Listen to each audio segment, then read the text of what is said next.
The express is a long, heavy train. Gordon usually pulls it, but only as far as the other railway. Another engine takes the coaches from there to London. It is an important train too, and must always run whatever happens. If Gordon is ill or busy somewhere else, James or Henry have the chance to pull it. They try their best and do it well. Too well, perhaps, because sometimes the importance of the occasion goes to their smoke boxes and makes them boastful. One day, Henry was feeling pleased with himself. He had run the express to time, and the Fat Controller had congratulated him. "I don't know what the Fat Controller would do without me," he said importantly in the shed that evening. "Have a care," warned Douglas. "Too much puff about yourself, and you'll maybe run out of puff one day." "Pooh," scoffed Henry. "I pulled 2 trains and a failed diesel once, and the Fat Controller said I was an enterprising engine." "Aye, I mind it well," agreed Donald. "I took the goods train on, you recall, but Dougie is right. Puff goes before a fail." The Scottish twins were wasting their own puff, of course, because Henry took no notice whatsoever. A little later, the railway had to begin using a new sort of coal. It was dusty and burned with clouds of thick black smoke. The Fat Controller was cross, and the engines didn't like it either.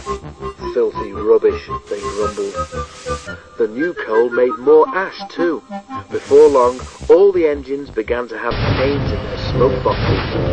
Hot ash collected there and gave them the most awful indigestion. One evening, Henry felt dreadful when he got back to the shed.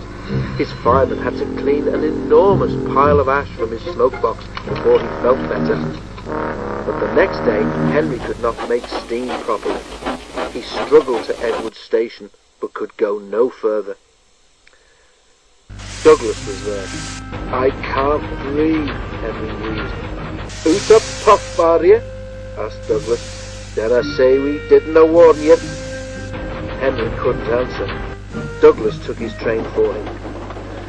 The fireman cleared away more ashes, but when he tried to close Henry's smokebox door, it did not make the airtight fit that it should have done. "Those hot ashes have bent your smokebox door," he said. "Air is coming in so that you can't breathe properly through your fire.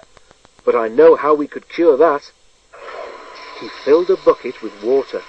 Then he fetched all the old newspapers he could find from the station bookstall. The driver helped him tear them into strips, which they soaked in the water. "What are you doing?" asked Henry anxiously. "Making something called papier-mâché," explained the driver. "When this paper is soggy enough, we shall paste it in your air leak so that you can breathe better.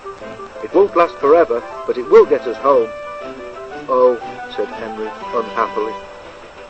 His driver was right. When the job was done, Henry felt much better, and even the driver and fireman were surprised how well he steamed. "We'll have to get the Fat Controller to make it permanent," they joked. Henry went very carefully and reached the shed without mishap. His story was there before him, of course.